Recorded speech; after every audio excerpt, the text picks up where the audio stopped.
Hello students, now we are going to start with the chapter that is thermodynamics. Okay तो thermodynamics में जो कि हमने first law of thermodynamics से start करना है, राइट। तो यहाँ पे देखिए फर्स्ट लॉ ऑफ थर्मोडायनामिक्स, तो इसमें हम क्वेश्चंस भी करेंगे काफ़ी इंटरेस्टिंग जो प्रीवियस ईयर क्वेश्चंस हैं। तो सबसे पहले इसकी थ्योरी समझ लेते हैं, थ्योरी में क्या कहता है ये thermodynamics. First law of thermodynamics जो है इसमें कुछ क्वांटिटीज यूज़ होती हैं, जैसे कि हमारे पास सबसे पहले हम बात करें हीट। सेकेंड क्वांटिटी जो यूज़ होती है that is we can say work. Third quantity जो यूज़ होगी that is we can say internal energy.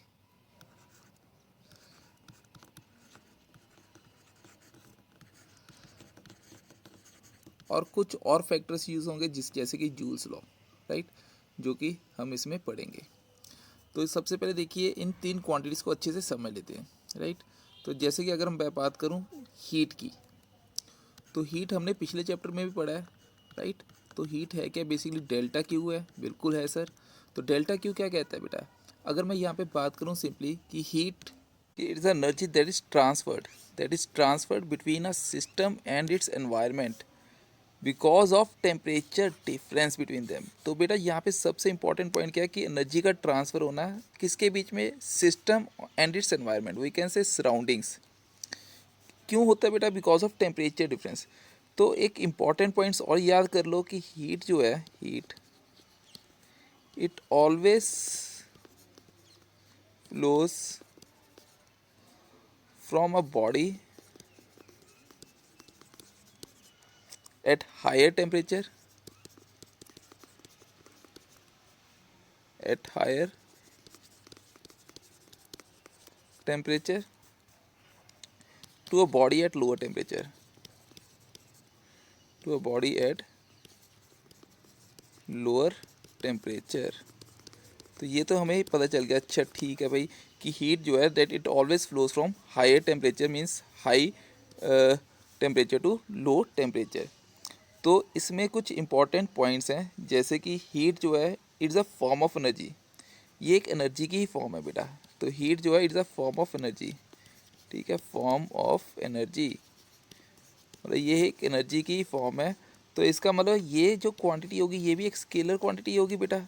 तो यस बिल्कुल होगी, क्योंकि एनर्जी जो है वो कैसी क्वांटिटी है, इट्स अ स्केलर क्वांटिटी, ठीक है। और इसके डायमेंशन सेम हो जाएंगे, तो ml/t-2। तो यहाँ तक तो बिल्कुल क्लियर हो गया। तो इसके अगर मैं यूनिट्स की बात करूँ तो यूनिट्स भी सेम ही होंगे। तो यूनिट्स जो होंगे वो होंगे जूल, पर ये एसआई में। अगर मैं सीजीएस में लेके जाऊँ इसको, तो सीजीएस में हम इसको मानेंगे कि इसके जो यूनिट्स होंगे वो होंगे कैलोरी, राइट, कैलोरी। तो अगर मैं इसमें देखूँ ध्यान से, तो इसका मतलब ये हो गया कि एक कैलोरी का जो हमने पिछले चैप्टर में पढ़ा है, इसकी रिलेशन जो थी, एक कैलोरी जो है दैट इज़ 4.2 जूल के इक्वल है, राइट। तो बिल्कुल सिंपली हमें समझ आ गया, ओके। तो इसका अगर मैं नेक्स्ट पार्ट देखूँ, ठीक है, तो यहाँ पे सबसे पहले स्केलर क्वांटिटी है कि ये इसका प्रैक्टिकल यूनिट्स जो है वो क्या है, कैलोरी। और सीजीएस में कैलोरी और एसआई में जूल। और रिलेशन अगर बात करें तो 1 calorie is equal to 4.2 joule के इक्वल आती है। तो एक और टर्म हीट जो है इट इज़ पाथ डिपेंडेंट यहाँ पे पाथ, ये पाथ के ऊपर डिपेंडेंट है, ठीक है, पाथ डिपेंडेंट। अगर मैं बात करूँ सिंपली, तो एग्जांपल की फॉर्म में समझे, तो ऐसे मानो तो अगर heat required to change the temperature, to change temperature, कितनी हीट चाहिए टेम्परेचर को चेंज करने के लिए, ठीक है, of a given gas at constant pressure of, heat required to change temperature of given gas at constant pressure, जितनी heat चाहिए कांस्टेंट प्रेशर में हीट के टेम्परेचर को चेंज करने के लिए, is different from required to change the temperature of same gas through same amount at constant volume. तो ये डिफरेंट डिफरेंट होता है बेटा, सेम प्रेशर पे अलग तरह का चेंज आएगा और सेम वॉल्यूम पे अलग तरह का हीट चाहिए होगी। Got my point. तो इसका मतलब ये पाथ डिपेंडेंट है, पाथ के ऊपर डिपेंड करती है कि अगर ये प्रेशर के थ्रू बढ़ रहा है या वॉल्यूम के थ्रू बढ़ रहा है, तो उसके अकॉर्डिंग हीट भी अलग अलग चाहिए होगी। Got my point students. तो for solid and liquid next point है, अगर हम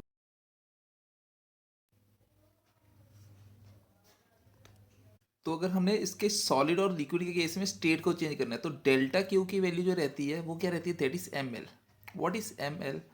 तो अगर मैं बात करूँ यहाँ पे एम जो है दैट इज मास, और एल जो है वो क्या है, that is latent heat. L यहाँ पे क्या है, latent heat, latent heat. L is the latent heat. Okay, latent heat. अब अगर मैं बात करूँ फ्यूज़न के लिए क्या होती है और फ्यूज़न के वेपराइजेशन के लिए क्या होगी, तो फ्यूज़न के लिए हमने पढ़ा हुआ है दैट इज 80 कैलोरी पर ग्राम, 80 कैलोरी पर ग्राम। और अगर मैं बात करूँ वेपराइजेशन के लिए तो ये क्या होती है, काफ़ी ज़्यादा रहती है, 540 कैलोरी पर ग्राम, मतलब काफ़ी ज़्यादा एनर्जी चाहिए होती है। 1 ग्राम में 540 कैलोरी देनी पड़ेगी, जो कि वेपर स्टेट में कन्वर्ट करवाने के लिए। और अगर टेम्परेचर में चेंज करवाना है, मतलब ये तो हो गया सेम टेम्परेचर के लिए, जैसे 0 degree ice to 0 degree water, या फिर 100 degree steam to 100 degree liquid to 100 degree steam, तो उसके लिए। और सिमिलरली अगर हमने टेम्परेचर को चेंज करना है तो ये वाला फॉर्मूला लगता है हीट का। तो ये सारा कुछ हमने पढ़ रखा हुआ है। अब इसमें छोटी सी बातें और, जैसे कि हम बात करें फॉर गैसेस, ये तो हो गया सॉलिड और लिक्विड के लिए। अगर गैसेस के लिए बात करें, ठीक है, तो heat absorbed and different changes, ठीक है, टेम्परेचर चेंजेस। तो हीट जो है वो क्या करेगी, एब्जॉर्ब करेगी, और टेम्परेचर जो है वो चेंज करेगा। तो हीट एब्जॉर्ब करेगी फॉर एग्जांपल अगर कांस्टेंट वॉल्यूम पे, तो हम कहेंगे इसका फॉर्मूला जो बनता है that is mu time C V delta T. Mu यहाँ पे क्या होता है, number of moles, this is for constant volume, for constant volume. Similarly delta Q at constant pressure के लिए अगर मैं बात करूँ तो ये क्या बन जाएगा, that is equal to mu time C P delta T. तो ये किसके लिए होगा, that is for constant pressure, right, इस फॉर्म में। तो यहाँ तक तो हमें बिल्कुल सिंपली समझ आ गया। ओके सर, ठीक है सर। तो इसके बाद देखिए नेक्स्ट टर्म जो आएगी दैट इज वर्क। अब हीट तो समझ आ गया, अब नेक्स्ट जो है जो कि हमें यूज़ करना है फर्स्ट लॉ में वो क्या है, दैट इज वर्क। अब वर्क को भी डिटेल में समझ लेते हैं। तो वर्क क्या होता है, तो बेसिकली अगर हम बात करें तो यहाँ पे वर्क जो है that is energy that is transfer from one body to another owing to a force that acts between them. तो ये जो एनर्जी है that is transfer from one body to another body to a force that acts between them. अब अगर मैं बात करूँ यहाँ पे हमने एक फोर्स लगाई एफ, राइट, एफ फोर्स लगा दी, बिल्कुल सर, ठीक है सर। तो यहाँ पे जो फोर्स लगाई है एफ, उसके करके यहाँ पे जो प्रेशर होगा पी और एरिया होगा ए पे, तो ये फोर्स लगा रहे हैं इस पे। तो इसके करके यहाँ पे जो चेंज आएगा, ये चेंज स्मॉल सा जो कि हमें दिख रहा है that is T x, right, ये चेंज आ गया, राइट। तो हम अगर बात करें फॉर एग्जांपल यहाँ पे पिस्टन है, तो यहाँ पे एक पिस्टन था, तो ये चेंज लेके आया, तो डी एक्स का चेंज आया। तो इसका मतलब यहाँ पे जो वर्क हो रहा होगा, ठीक है, small displacement of piston through distance T X, तो work done by the gas, तो work done by the gas is T W. गैस ने कितना वर्क करवाया, इस पे फोर्स लगाई एफ और डिस्प्लेसमेंट हुई डी एक्स, बिल्कुल सर हुई। तो pressure into area into D x हो गया। तो इसका मतलब this will become P area into D x is volume. तो इतना वॉल्यूम जो है, इतना वॉल्यूम, इसने वॉल्यूम में चेंज आया। तो टोटल वर्क कितना हो गया होगा, डी डब्ल्यू को हमने कर दिया इंटीग्रेट, तो टोटल वर्क डन आ गया, बिल्कुल सर आ गया। तो इसका मतलब वी कैन से इनिशियल से लेके वी फाइनल तक, तो हम निकाल लेते हैं स्टैंडर्ड रिजल्ट। तो ये आ जाएगा हमारे पास P, this is amount of work done delta W, जो कि टोटल आएगा, ठीक है, P time V final minus V initial. तो ये आ गया हमारे पास वर्क। तो अब इसके भी कुछ इंपॉर्टेंट पॉइंट्स डिस्कस कर लेते हैं। जहाँ पे अगर हम बात करें इंपॉर्टेंट पॉइंट की, तो सबसे पहला पॉइंट ऐसा ही है जैसे कि हीट में पढ़ा था। जैसे कि हीट में हमने क्या पढ़ा है, like heat work is, work भी जो है वो क्या, पाथ इंडिपेंडेंट वर्क, जो it is also path dependent, ये पाथ के ऊपर डिपेंड करती है, बिल्कुल करती है सर। अच्छा, अगर ये पाथ के ऊपर डिपेंड करती है तो इसका मतलब ये स्केलर क्वांटिटी में कंसीडर करेंगे, तो इसके डिमेंशंस भी जो हो जाएंगे वो सेम हो जाएंगे, that is M L to T minus two. और सेकंड अगर मैं बात करूँ डेल्टा डब्ल्यू, तो डेल्टा डब्ल्यू जो था वो क्या निकाला अभी हमने, पी टाइम डेल्टा वी के इक्वल है, that is P time final V minus initial V, ठीक है। तो अब यहाँ पे अगर मैं बात करूँ डेल्टा डब्ल्यू इसको हम पॉजिटिव कब लेंगे, ऑब्वियस है कि फाइनल वॉल्यूम जो है बड़ा होगा इनिशियल वॉल्यूम से, तो V final is greater than V initial. तो यहाँ पे एक टर्म याद रखनी है कि वॉल्यूम के बढ़ने से क्या होगा, कि ये एक्सपेंड कर रहा है, तो वो एक्सपेंड कर रहा है तो इसका मतलब वर्क हमने क्या लेना है, पॉजिटिव लेना है। ठीक है, तो यहाँ पे मैं लिख देता हूँ that is system expands against some external force.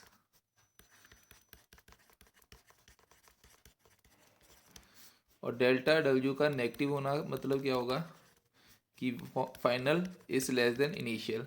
तो सिस्टम जो होगा वो क्या होगा, दैट इज सिस्टम जो होगा वो कॉन्ट्रैक्ट करेगा, सिस्टम क्या करेगा, कॉन्ट्रैक्ट्स करेगा, इट कॉन्ट्रैक्ट्स। ठीक है, because of some external force, right, because of some external force. ये तो हो गए कुछ इंपॉर्टेंट बारीकी पॉइंट्स। ठीक है, this is your second point. ठीक है, तो इसके बाद अगर मैं बात करूँ थर्ड पॉइंट की, तो यहाँ पे पीवी डायग्राम या इंडिकेटर डायग्राम है। तो एरिया अंडर कर्व जो होता है वो क्या शो करता है, that is it shows the work. तो अगर मैं बात करूँ if these are the PV, pressure volume, pressure and volume, pressure and volume graph. तो अगर मैं यहाँ पे ध्यान से देखूँ तो अगर मैं यहाँ पे एक एरो ऐसे लगा दूँ, फॉर एग्जांपल ये ऐसे लाइक दिस, राइट, तो ये ऐसे आ गई। और दूसरे वाले में अगर मैं ऐसे दिखा दूँ कि ये एक्सपेंशन जो हो रही है दैट इज़ फ्रॉम ए से लेके बी तक हुई, लाइक दिस। और इसमें जो हो रही है इसमें like this is the way, right. तो अगर मैं यहाँ पे ऐसे दिखा दूँ तो इसका मतलब ये हो गया, तो वाले केस में ये जो एरिया है इसके अंडर आएगा, that is area under curve, that is from A to B. तो we can say this is the positive work. तो ये कैसा वर्क होगा, this is positive work, positive work, अगर ये एरो ऊपर की तरफ जा रहा है, आगे की तरफ बढ़ रहा है। ओके, तो ये जो हो रही है इसमें क्या हो रही है, वॉल्यूम बढ़ता हुआ दिख रहा है, तो इसका मतलब यहाँ पे एक्सपेंशन है। एक्सपेंशन में भी हमने पढ़ रहा है, तो ये क्या दिखाएगा, पॉजिटिव वर्क। तो सिंपली याद रखना, अगर एक्सपेंशन आएगी तो आपने क्या मान लेना है, work is positive, expansion work is positive. Expansion means volume का बढ़ना, डेल्टा वी का इंक्रीज होना means work is positive. Expansion मतलब वर्क पॉजिटिव, बार बार बोलो लर्न हो जाएगा। तो इसके बाद देखो अगर ये इस फॉर्म में है तो इसका मतलब मैं ऐसे ऐसे मान सकता हूँ इसको कि ये जो है इसका area, this area is like this, right, ऐसे होएगा, राइट। तो ऐसे हो जाएगा, थोड़ा और बढ़ा देते हैं इसको, तो इस फॉर्म में बन जाएगा। तो इसका मतलब क्या हो गया कि ये जो आया इस बार यहाँ से लेके यहाँ तक, सो दिस इज द एरिया, और ये नेगेटिव डायरेक्शन में है, तो हम कहेंगे ये कंप्रेशन भाई साहब है। ओके, बिल्कुल समझ आ गया। तो ये कंप्रेशन आ गया, अगर ये कंप्रेशन है तो इसका मतलब ये जो वर्क हो रहा है ये नेगेटिव वर्क हो रहा है। कौन सा वर्क हो रहा है, नेगेटिव वर्क हो रहा है। तो यहाँ पे सिंपल सिंपल प्रोसेस में याद रखना है। अब नेक्स्ट में देखते हैं, अगर मैं बात करूँ यहाँ पे किसकी, साइक्लिक प्रोसेस की, तो साइक्लिक वर्क डन जो होगा वो भी क्या होगा, एरिया अंडर कर्व ही होगा। तो अगर मैं यहाँ पे दिखा दूँ इस फॉर्म में, यहाँ पे पीवी डायग्राम दिखा दिए मैंने, this is P and this is V, P V, P V, P and V. तो अगर मैं बात करूँ ये एरो ऐसे, ये कैसे चल रहे हैं, this is clockwise, right, clockwise. तो हमने ऐसे याद रखना है, क्लॉकवाइज का मतलब work done by the system होता है, राइट। तो क्लॉकवाइज क्या होता है, that is work done by the system. तो ये जो पॉइंट है बेटा ये बांध लो, इंपॉर्टेंट पॉइंट है, work done by the system. Clockwise मतलब work done by the system, work done by the system. अगर work done by the system है तो आप क्या मान लोगे, कि आप मानोगे कि ये जो वर्क हो रहा है, ठीक है, दिस इज पॉजिटिव, ठीक है। और दूसरे वाला जो है work done on the system, anti clockwise. तो एंटी क्लॉकवाइज के लिए मैं ऐसे दिखा देता हूँ, ठीक है। ऑन द सिस्टम आ गया, on the system, on the system, ठीक है, work done on the system. तो बाहर से वर्क हो रहा है तो हम कहेंगे ये जो वर्क होगा नेगेटिव, ठीक है। ये दो इंपॉर्टेंट पॉइंट्स हैं जो आपने याद रखने, क्लॉकवाइज और एंटी क्लॉकवाइज सेंस के अकॉर्डिंग।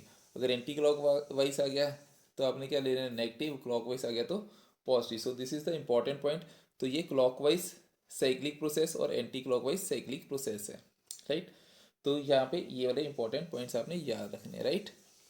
तो स्टूडेंट्स, प्रीवियस ईयर क्वेश्चन है कि जैसे कि हमें ऐसे माना गया कि एग्जाम्पल की फॉर्म में समझिए कि हमें पता है वर्क जो होता है वो क्या होता है, that is integration of V initial से लेके वी फाइनल तक P D F T V. तो अभी हमने ये पढ़ा है। तो इस इक्वेशन से हमें क्या पता चल रहा है, as if the work done can be calculated only if P V equation is known and the limits V I and V F are known to us, but it is not so. So we can calculate work done in the known term, ठीक है, that is limits of temperature. तो example की form में हम इसको समझते हैं। ये प्रीवियस ईयर जेई और नीट में पूछे हुए क्वेश्चंस में से ही है। तो अगर मैं बात करूँ temperature n moles ideal gas के लिए, टेम्परेचर,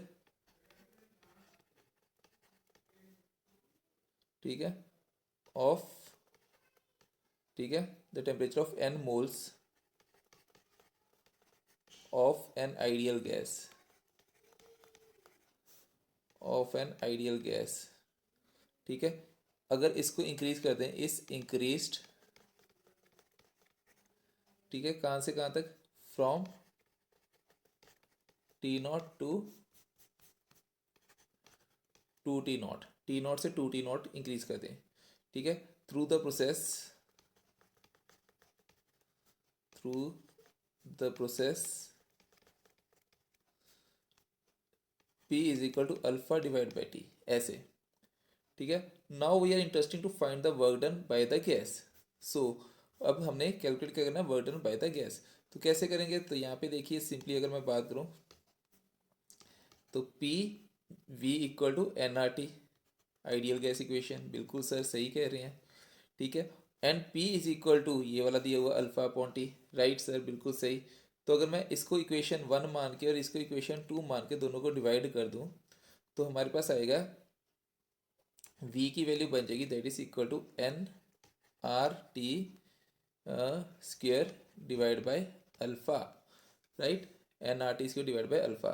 और अगर मैं इसको डिफ्रेंशिएट कर दूं तो डी वी की वैल्यू बन जाएगी this is equal to n R two T, ठीक है, two T D T divide by alpha, right. तो कांस्टेंट फंक्शन अलग कर देते हैं। तो अब अगर हम यहाँ पे ध्यान से देखें तो ये बन जाएगा हमारे पास D V is equal to D V मतलब P D V, that is V initial से लेके वी फाइनल तक, which is equal to work. तो यही तो हम करते थे अभी तक। तो इसको मैंने कन्वर्ट कर दिया टी नॉट से लेके, फॉर एग्जांपल कहाँ तक इंक्रीज किया, T naught to T naught, right. और ये बन गया alpha upon T, right, alpha upon T, right, P की वैल्यू अल्फा अपॉन टी और डी वी की value n R two T divide by alpha into D T. तो alpha के साथ ये अल्फा और टी के साथ ये टी कट गया। तो हमारे पास क्या बचा, n R to n R, ठीक है, और डी टी का इंटीग्रेशन टी आ जाएगा to T naught to T naught, मतलब बचेगा हमारे पास सिर्फ टी नॉट। सो ये आ जाएगा हमारा answer. So this is how we can calculate the value in terms of limits of temperature, right. तो ये एक सिंपल सा कंसेप्ट था, कंसेप्ट समझ लो या क्वेश्चन समझ लो कि ऐसा पूछा गया है, तो मैंने ये करवा दिया। सिमिलरली अगर हम बात करें, यहाँ पे देखिए स्टूडेंट्स, यहाँ पे क्या बोल रखा है कि हमारे पास एक पिस्टन है, ठीक है, मासलेस पिस्टन है, it is attach to a spring of force constant K, इसका फोर्स कांस्टेंट कितना है, दैट इज के है, राइट, ठीक है। And a small mass M is placed over the piston, इस पिस्टन के ऊपर रख दिया इसको, ठीक है। If external pressure is P naught, right, अगर यहाँ पे जो एक्सटर्नल प्रेशर मिल रहा होगा इसको पी नॉट मिल रहा होगा, and due to expansion of the gas the piston moves up through a distance X, ठीक है। तो ये कितने डिस्टेंस तक मूव कर गया, एक्स डिस्टेंस तक मूव कर गया। तो यहाँ पे तीन तरह के वर्क होंगे, डब्ल्यू वन, ठीक है, तो net work done by the gas, ये सब यहाँ पे ऐसे लिख दूँ, work done by the gas this is equal to W one. तो डब्ल्यू वन जो वर्क होगा that is work done by the external pressure, external pressure के करके होगा, राइट। एक तो एक्सटर्नल प्रेशर जो कि हमने बोला है स्टार्टिंग में दी है कंडीशन की एक्सटर्नल प्रेशर करके ये एक्सपेंड कर रहा है एक्स टू इस फॉर्म में। दूसरा जो होगा that is work done by the spring force, this is by the spring force, ठीक है। और तीसरा जो वर्क होगा वो किसके करके होगा, that is work done against the gravitational force. तीन तरह के लग रहे हैं यहाँ पे, एक तो स्प्रिंग की अपनी फोर्स आ गई, दूसरा ग्रेविटेशनल फोर्स क्योंकि ये इस पॉइंट से मूव कर रहा है अपवर्ड डायरेक्शन में, अपवर्ड डायरेक्शन में, राइट। तो ये मूव कर रहा है अपवर्ड डायरेक्शन में because of external pressure, so work done by the external pressure, this work done by the against gravitational force है, this is against gravitational force. So we can say P naught for example, जो pressure था that is the external pressure, this is external pressure. So P naught time जितना volume ये बढ़ा रहा होगा, right, जितना volume ये बढ़ा रहा होगा, so P naught time V plus spring force क्या होगी, that is half K X square plus ये कितना हो जाएगा, एम जी, मास एम है, जी ग्रेविटी हो गया और एक्स यहाँ पे डिस्प्लेसमेंट होगी। सो ये आ गया हमारे पास work done by the gas. तो ये एक सिंपल तरीका है इसको समझने का, राइट। अब अगर हम बात करें नेक्स्ट पॉइंट की, नेक्स्ट केस है जैसे कि यहाँ पे हमारे पास एक चैम्बर दिया, उसके अंदर दो बना दिए हैं, इसके अंदर मैंने क्या किया, एक पिस्टन लगा दिया, इस पिस्टन को अगर मैं रिमूव कर दूँ, ठीक है, रिमूव कर दो, स्टॉपर है या जो मर्जी लगा लो, तो यहाँ से जो गैस होगी ना, ये गैस ये मूव करेगी this end to this end, okay, बिल्कुल करेगी।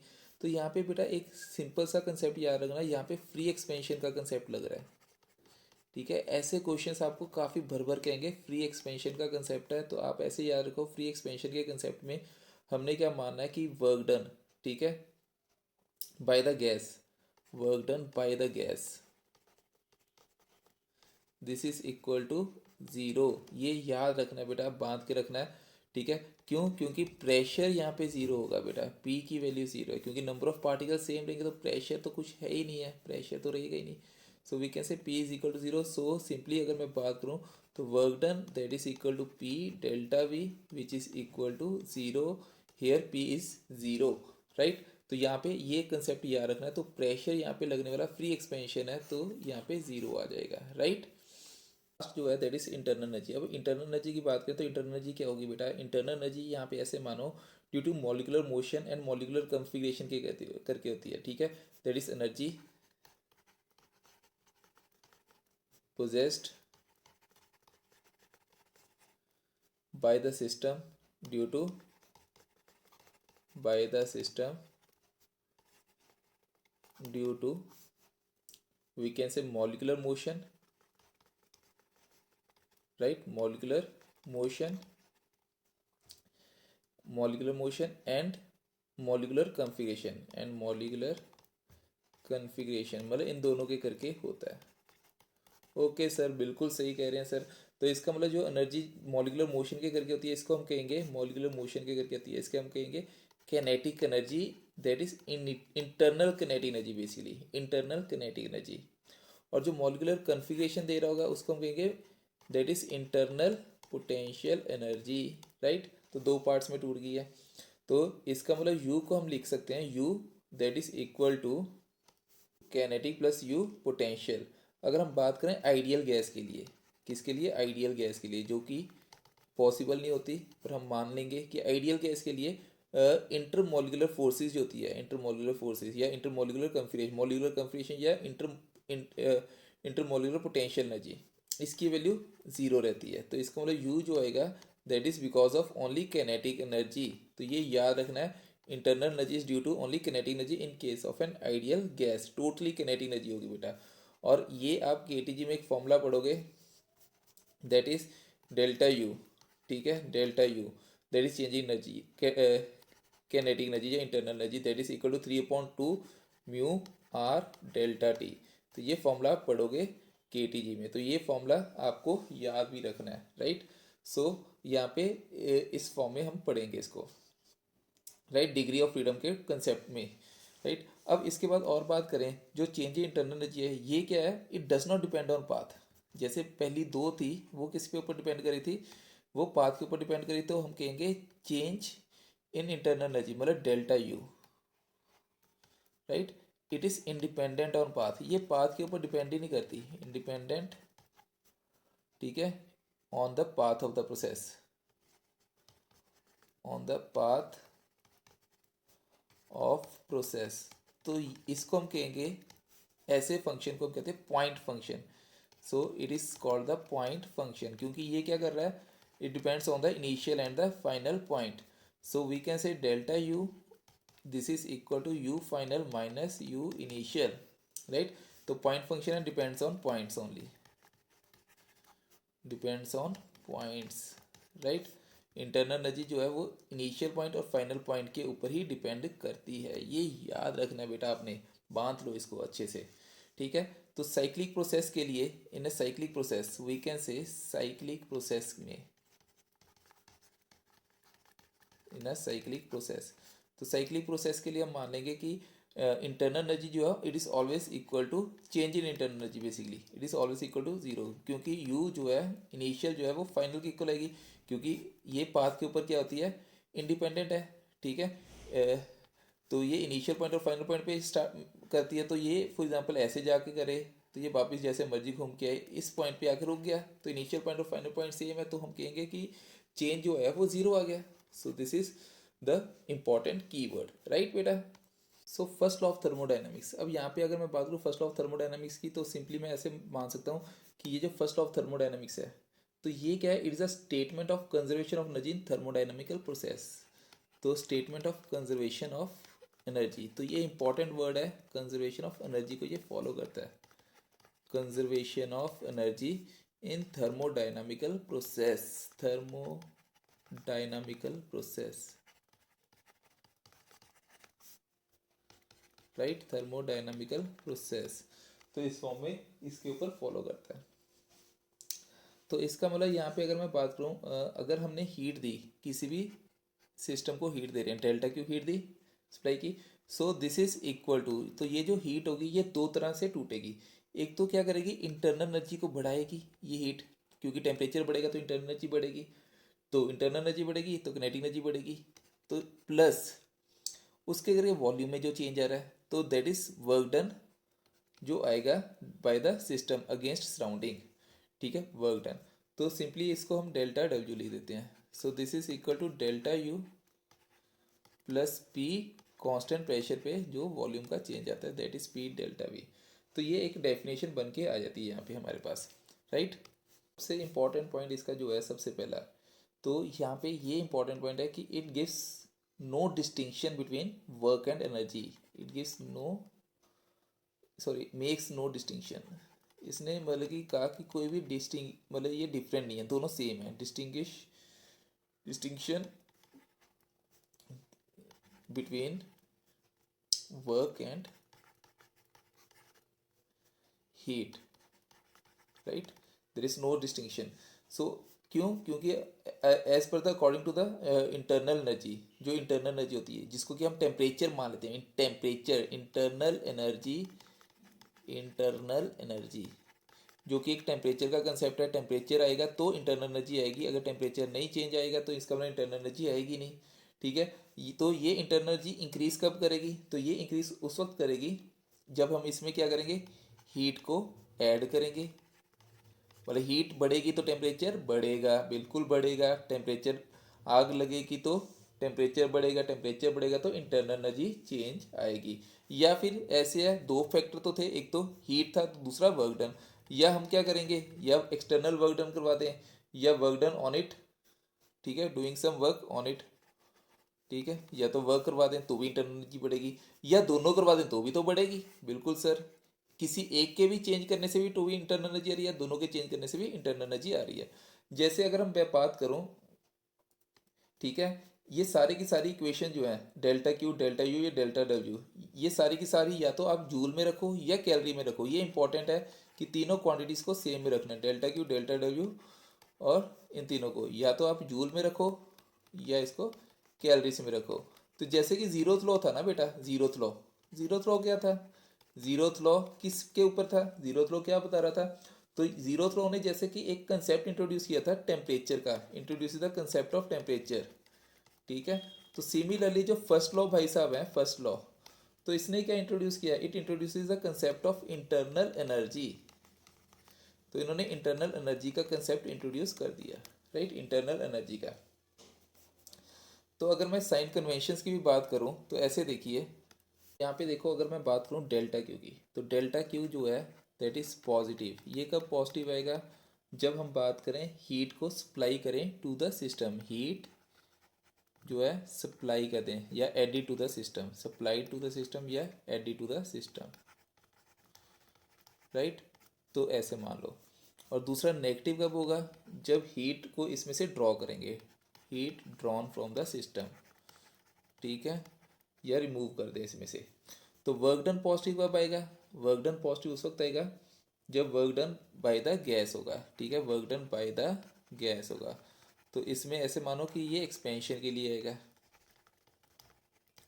राइट। और दूसरा नेगेटिव कब आएगा? That is work done on the system होगा, ऑन द गैस, ठीक है। तो ये क्या बनेगा इस वक्त? कंप्रेशन आएगा, ठीक है। Internal energy, internal energy positive कब आएगी? ठीक है, जब टेम्परेचर बढ़ेगा। सिंपली याद रखना, टेम्परेचर बढ़ना तो इंटरनल एनर्जी का इंक्रीज करना, डेल्टा यू इंक्रीज करेगा, राइट। डेल्टा टू इंक्रीज करेगी इंटरनल एनर्जी। और नेगेटिव कब होगा? जब टेम्परेचर डिक्रीज करेगा घटने पे, ठीक है, और डेल्टा यू डिक्रीज कर जाएगी उस केस में, राइट। तो नेक्स्ट जो है, अगर थर्मोस फ्लास्क को अगर वाइब्रेसली शेक करें तो इसमें से भी हीट जो है वो जाएगी नहीं, बाहर नहीं निकलेगी। क्यों नहीं जाएगी? क्योंकि ये इंसुलेटेड है, ठीक है, इंसुलेटेड फ्रॉम द सराउंडिंग। तो work done on the coffee against viscous force जो होगा, work done on the coffee against viscous force is negative, ठीक है। टेम्परेचर जो होगी कॉफ़ी की ऑल्सो बढ़ेगी, तो टेम्परेचर बढ़ेगा तो इसका मतलब टेम्परेचर जो आएगा वो क्या हो जाएगा? पॉजिटिव। तो ये आगे इसके पॉइंट्स। अगर मैं बात करूँ इसकी लिमिटेशन की, तो इसकी एक लिमिटेशन भी है। सबसे बड़ी इसकी लिमिटेशन यही है कि ये प्रॉपरली नहीं बता पाया कि हीट जो है, ठीक है, हीट की डायरेक्शन जो है उसके बारे में प्रॉपरली नहीं बता पाया। Does not indicate the direction of heat transfer, ठीक है, direction of heat transfer, heat transfer कि किस डायरेक्शन में ये हीट जो है वो मूव करेगी, high to low, low to high, पूरा कंप्लीटली डिटेल्ड फॉर्म में ये नहीं बता पाया, जो कि सेकंड लॉ में हमें पता भी चलेगा, ठीक है, कि हीट जो है वो हाई टू लो जाएगी, लो टू हाई जाएगी, कि दोनों तरह जाएगी, ये पूरी तरह एक्सप्लेन नहीं कर पा रहा था। और क्या इसके ड्रॉबैक थे? तो इसमें यही था कि it also does not tells anything about the condition under which heat can be transformed into work, and also it does not indicate why whole of the heat energy cannot convert into mechanical work, कि सारी जो heat है, whole of the energy is converted into mechanical work,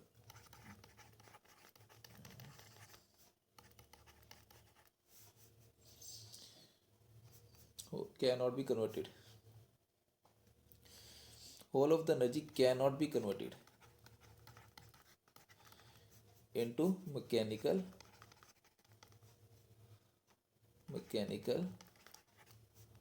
work continuously। यही कारण था कि हमें second law की ज़रूरत पड़ी। रेफ्रिजरेटर में मतलब कि हीट जो है वो कोल्ड सिस्टम से हॉट सिस्टम की तरफ जा रही थी, ठीक है। तो ये सारा का सारा प्रोसेस जो था वो हमें समझना अभी पढ़ना था, ठीक है। सो ये था हमारा फर्स्ट लॉ ऑफ थर्मोडायनामिक्स। तो स्टूडेंट यहाँ पे देखिए, जो अभी हमने पढ़ा उससे रिलेटेड क्वेश्चन। तो सबसे पहला बेसिक सा क्वेश्चन है, first law of thermodynamics correspond to. तो फर्स्ट लॉ ऑफ थर्मोडायनामिक्स क्या बता रही है हमें? कंजर्वेशन ऑफ एनर्जी के बारे में बता रही है, heat flow from cooler to hotter body बता रही है, हॉटर या कूलर बॉडी, या law of angular momentum conservation के बारे में बता रही है, न्यूटन्स लॉ ऑफ कूलिंग के बारे में बता रही है। तो सिंपल सा कंसेप्ट है। तो सबसे पहला पॉइंट अगर हम आपको याद हो तो हमने जो पढ़ा था लॉ ऑफ कंजर्वेशन का, कि ये किसको फॉलो कर रही है? तो फॉलो करती है law of conservation of energy को फॉलो कर रही है, ठीक है, इन अ थर्मोडाइनमिकल प्रोसेस। तो हमें ये बताती है। तो ये तो सेकंड पॉइंट तो लिमिटेशन है इसकी, कि हीट जो है इसने एग्जैक्टली बताया नहीं, hotter to cooler, cooler to hotter. तो इसका मतलब ये फर्स्ट पॉइंट के ऊपर हम जाएंगे। तो A part is the correct option, right. तो बढ़ते हैं अगले क्वेश्चन की तरफ। यहाँ पे देखिए, which of the following graph between pressure and volume correctly shows isochoric changes. Isochoric changes कौन शो करवा रहा है? तो सिंपली अगर मैं देखूं ध्यान से, तो जिसमें आइसोकोरिक वो प्रोसेस है जिसमें कि वॉल्यूम क्या हो, कांस्टेंट। तो बेसिक लड्डू से क्वेश्चन दिखा रहा हूँ अभी आपको, तो अच्छे क्वेश्चन की तरफ बढ़ेंगे। तो ये सी पार्ट जो है जिसमें वॉल्यूम कांस्टेंट है, बाकी सब में वॉल्यूम चेंज कर रहा है, तो हम कहेंगे C part is the correct option, right. इसमें देखिए एक और लड्डू क्वेश्चन, जिसमें कि बोला delta U is equal to delta U plus delta W is equal to zero. इसमें ये चार ऑप्शन दे रखी हैं। तो अगर मैं बात करूँ एडियाबैटिक की, तो इसमें क्या होता है, हीट एक्सचेंज का मतलब हीट कांस्टेंट होती है तो हीट एक्सचेंज जीरो हो जाती है, राइट। तो आइसोबारिक में क्या होता है, प्रेशर जो है वो कांस्टेंट होता है, तो डेल्टा पी जीरो हो गया, प्रेशर कांस्टेंट है। तो आइसोथर्मल में क्या हो गया, आइसोथर्मल में हम कहेंगे कि जिसमें टेम्परेचर जो है वो कांस्टेंट होता है, तो चेंज इन टेम्परेचर जीरो हो गया। आइसोकोरिक में चेंज इन वॉल्यूम जीरो हो जाता है। तो ये फर्स्ट लॉ ऑफ थर्मोडायनामिक है। तो फर्स्ट लॉ ऑफ थर्मोडायनामिक क्या होता है, delta is delta Q is equal to, जो कि हमने पढ़ा है delta U plus delta W के इक्वल है। तो delta U plus delta W delta Q के इक्वल है। तो डेल्टा क्यू जीरो कौन से फैक्टर में आता है, जब एडियाबैटिक प्रोसेस होता है। तो option A is the correct one option, right.